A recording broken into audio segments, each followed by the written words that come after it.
Hello friends, सी programming के इस lecture में आज हम लोग देखने वाले हैं स्ट्रिंग्स इन सी।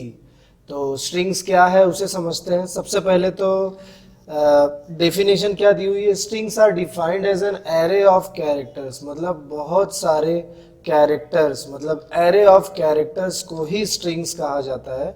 और इसके अलावा कैरेक्टर एरे और जो स्ट्रिंग है उसमें एक डिफरेंस ये है कि जो हमारा स्ट्रिंग होता है वो हमेशा \0 से टर्मिनेट होता है। मतलब क्या है, जैसे मैं एक काम करता हूँ, एक एग्जांपल आप लोगों को बता देता हूँ। जैसे अगर मैं प्रोग्राम में एक लाइन लिखूं कैर ए, इसका ये मतलब है कि मैंने एक ब्लॉक बना लिया है, एक ब्लॉक बना लिया है जिसका नाम मैंने रखा हुआ है ए, और मैं इसके अंदर सिर्फ कैरेक्टर्स रख सकता हूँ। जैसे मैं अगर लिखूं इसके बाद एक line a is equal to, मान लेते हैं मुझे इसमें z रखना है तो मुझे एक इन्वर्टेड कॉमा देना पड़ेगा z, और ये मुझे ऐसे लिखना पड़ेगा। मतलब मैंने a नाम की मेमोरी में z को रख दिया है। तो मैं एक से ज़्यादा कैरेक्टर्स नहीं रख सकता, लेकिन मुझे स्ट्रिंग्स रखना है। स्ट्रिंग्स का मतलब होता है कि एक वर्ड, एक सेंटेंस, मतलब बहुत सारे कैरेक्टर्स मिला के स्ट्रिंग्स बनते हैं।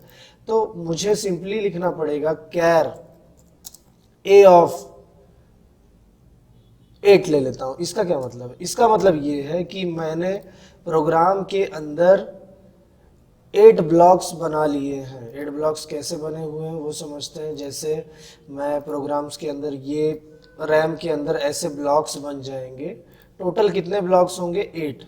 1 2 3 4 5 6 7 8।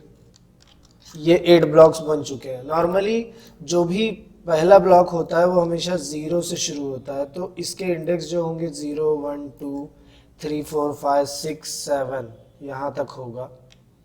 ये है। अच्छा, अगर मान लेते हैं मुझे उसके अंदर कुछ रखना है, जैसे मैं प्रोग्राम में लिख देता हूँ, एक लाइन अगर लिखूं कि ए के अंदर रख दिया जाए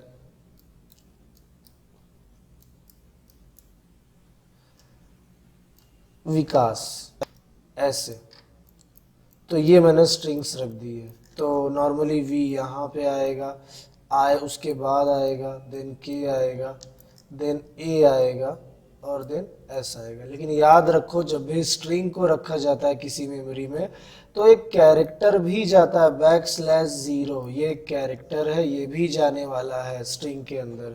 तो ये एक नॉन प्रिंटेबल कैरेक्टर है जो आउटपुट स्क्रीन पे प्रिंट नहीं होता, लेकिन इस तरह से रखा जाता है। अच्छा, एक तरीका और है, अगर आप रखना चाहते हो ए के अंदर एक स्ट्रिंग, तो आप चाहो तो इस तरह से भी लिख सकते हो। जैसे एक सिंगल इन्वर्टेड कॉमा आपने लिखा v, उसके बाद सिंगल इन्वर्टेड कॉमा में आपने लिखा i, उसके बाद फिर से सिंगल इन्वर्टेड कॉमा में आपने लिखा a।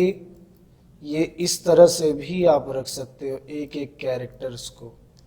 लेकिन याद रखो कि अगर आप इन कैरेक्टर्स को रख रहे हो तो आपको \0 भी रखना पड़ेगा, तब वो एज अ स्ट्रिंग माना जाएगा। तो ये आपको ये भी लिखना पड़ेगा, और यहाँ पे सेमीकोलन। इस तरह से स्ट्रिंग्स का यूज किया जाता है और स्ट्रिंग्स को रखा जाता है। तो आइए प्रोग्राम में देखते हैं किस तरह से रखा जाता है। तो ये मैंने कोड ब्लॉक्स को भी ओपन कर दिया, आप लोग देख सकते हो। अच्छा, एक कैरेक्टर जो होता है नॉर्मली वो 1 बाइट का होता है। जैसे मैं अगर यहाँ पे आप लोग ऐसे देखते हो कि कोई कैरेक्टर है, तो नॉर्मली वो 1 बाइट का होता है वो कैरेक्टर ब्लॉक। अगर आपने कैर ए लिखा है, इसका ये मतलब है कि आपने एक ब्लॉक बनाया जो 1 बाइट का है। लेकिन आपको लगता है कि बहुत सारे ब्लॉक्स बनाने हैं, किसी का नाम, सरनेम, उसका जेंडर, मतलब कुछ भी आपको स्टोर करना है, तो बहुत सारे ब्लॉक्स की ज़रूरत है। जब आपको बहुत सारे ब्लॉक्स की ज़रूरत पड़ती है तो आप स्ट्रिंग्स का यूज़ करते हो। आप मेमोरी इस तरह से बनाते हो, मतलब आपको सिंपली लिखना पड़ता है कैर और उस मेमोरी का नाम, और उसके बाद आपको लिखना पड़ेगा उसकी साइज़ 10 20 30, कुछ भी लिख सकते हो। आइए देखते हैं प्रोग्राम में कैसे लिखना है। तो नॉर्मली हमारे प्रोग्राम हमेशा वॉइड मैन से स्टार्ट होते हैं, तो मैं ये वॉइड मैन लिखता हूँ, उसके बाद लिखता हूँ कैर, और यहाँ लिख देता हूँ a ऑफ 10। इसका ये मतलब है कि मैंने 10 ब्लॉक्स बना लिए हैं जिसका नाम a है। तो नॉर्मली आप लोगों को पता है कि जो फर्स्ट नंबर वाला ब्लॉक होता है उसकी पोजीशन होती है 0, सेकेंड वाला उसकी 1, जो उसके बाद होता है उसकी 2, देन 3, देन 4, इस तरह से ऐसे ब्लॉक्स होते हैं। ये इसे एरे कहा जाता है ब्लॉक्स। ये इन्हें कहा जाता है इंडेक्स, इन्हें कहा जाता है इंडेक्स। ये आप लोगों को पता है पहले से। तो ये इंडेक्स है और इसके अंदर की वैल्यू, यहाँ पे हम वैल्यूज को रखते हैं। तो इस पूरे ब्लॉक का नाम हमने रखा है ए। तो ए ऑफ 0 मतलब ये वाला ब्लॉक, ए ऑफ 1 मतलब ये वाला, ए ऑफ 2 मतलब ये वाला, ए ऑफ 3 मतलब। तो मैं यहाँ लिखता हूँ, मुझे मान लेते हैं रखना है ए ऑफ 5 पे, यहाँ पे रखना है क्या, के। तो मैं यहाँ लिख सकता हूँ प्रोग्राम में ए ऑफ 5 इज इक्वल टू के, ऐसे इस तरह से। लेकिन अगर आप चाहते हो कि आप एक साथ रखना चाहते हैं किसी का नाम, तो कैसे रखेंगे, तो आप सिंपली लिख सकते हो ए ऑफ, उसके बाद आपको लिखना पड़ेगा, जैसे मैं एक काम करता हूँ, एक तरीका और है, जैसे मैं लिख देता हूँ प्रिंटफ और यहाँ लिखता हूँ एंटर अ नेम। यूज़र एक नाम एंटर करने की कोशिश करेगा, तो आप लिखो स्कैनफ। उसके बाद आप लिख सकते हो %s, हमेशा %d नंबर्स के लिए लिखा जाता था, %c कैरेक्टर के लिए लिखा जाता था, स्ट्रिंग के लिए लिखा जाता है %s। और रखना कहाँ पे, a नाम की मेमोरी में। बस आपको a लिखना पड़ेगा, एंड % यहाँ नहीं लिखना पड़ता। ये बात आप याद रखो, कभी भी कैरेक्टर एरे में एंड % नहीं लिखा जाता, यह आप लोगों को याद रखना है। तो यूज़र ने जो भी एंटर कर लिया होगा वो ए में चला गया होगा। मान लेते हैं कोई नाम एंटर किया होगा, तो मैं चेक कर लेता हूँ, फिर से प्रिंट कराता हूँ प्रिंट एफ, और यहाँ लिखता हूँ %s कॉमा ए प्रिंट हो जाए जो भी यूज़र एंटर करेगा। तो यहाँ पे बिल्ड एंड रन में करता हूँ इसे, तो यहाँ पे एंटर अ नेम प्रिंट हो रहा है। जैसे मैं लिख देता हूँ विकास सिंह, तो आप लोग देख सकते हो विकास प्रिंट हो रहा है, सिंह नहीं प्रिंट हो रहा है, क्योंकि ये जो स्कैनफ होता है ये सिर्फ स्पेस तक के, जब तक स्पेस ना आ जाए, जब तक एंटर ना प्रेस हो जाए, जब तक टैब ना प्रेस हो जाए, तब तक के ही कैरेक्टर्स को लेता है। तो मैंने जब तक विकास एंटर किया था उसने उतने कैरेक्टर्स लिए। स्पेस को वो डेलीमीटर मानता है, एंटर को वो डेलीमीटर मानता है, टैब को वो डेलीमीटर मानता है। मतलब इसके बाद एंड हो चुका है, उसे ऐसे लगता है कि बस अब खत्म हो गया है, तो उसके आगे के कैरेक्टर्स को वो नहीं रखता। लेकिन अगर मैं पूरा एक साथ अगर लिखता हूँ विकास सिंह, एक बार और रन करता हूँ, जैसे मैं लिखता हूँ विकास सिंह, तो आप लोग देख सकते हो विकास सिंह पूरा प्रिंट हो रहा है। तो इस तरह से स्टोर किया जाता है। तो स्कैनफ की जगह बहुत सारे फंक्शंस हैं जिनकी मदद से हम पूरे के पूरे कैरेक्टर्स को भी रख सकते हैं। जैसे वो फंक्शन को तो मैं डिस्कस करने वाला हूँ, इसके अलावा और तरीका मैं आप लोगों को बता देता हूँ कि किस तरह से स्ट्रिंग का यूज़ किया जाता है। याद रखिए, जब भी आप, मैंने जैसे अभी मैंने रखा, क्या रखा, विकास रखा था मान लेते हैं किसी मेमोरी में, तो ये विकास मैंने रख लिया है इस ब्लॉक के अंदर यहाँ पे। तो ये वाली जो पोर्शन है ये 5th नंबर की, जब भी मैं कोई उसके अंदर कुछ रखता हूँ मेमोरी के अंदर, तो यहाँ पे क्या आएगा, यहाँ पे आ जाएगा सॉरी ये इसके बाद वाले में था, तो मैं यहाँ S लिख देता हूँ विकास, और इसके बाद वाला जो ब्लॉक है उसमें क्या आएगा, उसमें आ जाएगा \0। ये बैकस्लैश है और ये 0, इस तरह से। तो ये \0 आ जाता है हमेशा किसी भी स्ट्रिंग को जब एंटर किया जाता है, तो उसके बाद वाले ब्लॉक में \0 आ जाता है। ये आप लोगों को याद रखना है, हमेशा उसके बाद वाला कैरेक्टर \0 होता है। ये आउटपुट स्क्रीन पे प्रिंट नहीं होता, ये एक नॉन प्रिंटेबल कैरेक्टर है, इसके लिए आउटपुट स्क्रीन पे दिखता नहीं है, लेकिन ये कैरेक्टर आ जाता है। अच्छा, एक तरीका और है, मान लेते हैं आपको डेटा रखना है डायरेक्टली, अगर आप लिखते हो, जैसे मैं यहाँ लिख देता हूँ इक्वल टू, उसके बाद लिखता हूँ कि मैं जैसे लिखता हूँ v,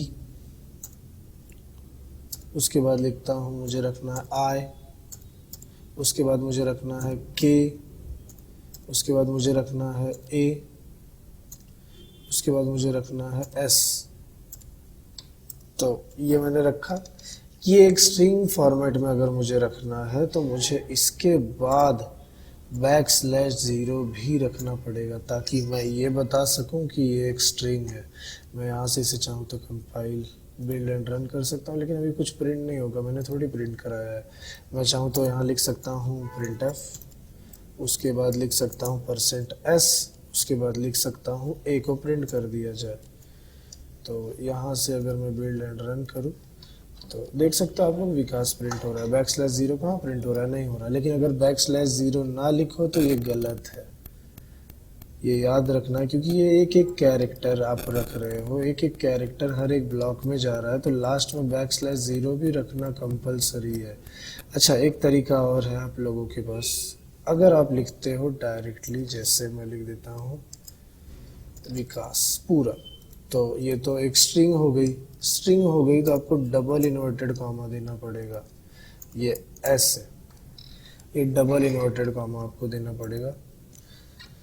अब \0 लिखने की जरूरत नहीं, क्योंकि स्ट्रिंग का मतलब ये होता है कि कंपाइलर खुद ब खुद \0 यहाँ ला देता है। तो मैं इसे रन करता हूँ एक बार, बिल्ड एंड रन, तो देख सकते हो फिर भी विकास प्रिंट हो रहा है। तो इस तरह से आप लोगों को स्ट्रिंग्स का यूज़ करना है। इसके अलावा बहुत सारे फंक्शंस हैं, प्री डिफाइंड फंक्शंस हैं। प्री डिफाइंड का मतलब होता है ऐसे फंक्शन जो पहले से डिफाइंड है।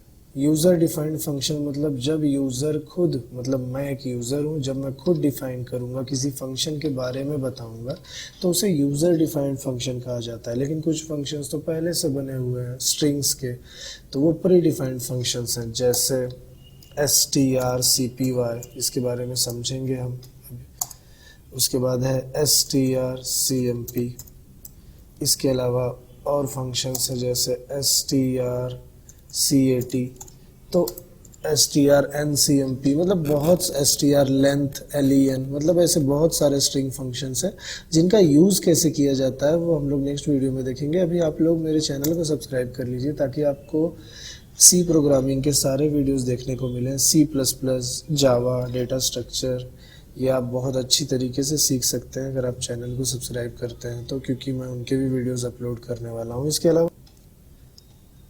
अगर आपको वीडियो पसंद आता है तो आप मुझे कमेंट करके भी बता सकते हैं कि आपको वीडियो कैसा लगा है, कि आप लोगों को समझाने में कहीं कोई दिक्कत तो नहीं आई, कोई टॉपिक समझने में, आप मुझे कमेंट करके बता सकते हैं ताकि मैं वो कुछ चेंजेस आपके लिए कर सकता हूं। और अगर आपको कोई डाउट है तो आप मुझे इस नंबर पे कॉल भी कर सकते हो, फेसबुक पे आप मुझे मैसेज कर सकते हो, मेरे फेसबुक पेज को लाइक कर सकते हो, इंस्टाग्राम पे आप मुझे फॉलो कर सकते हो। Thank you.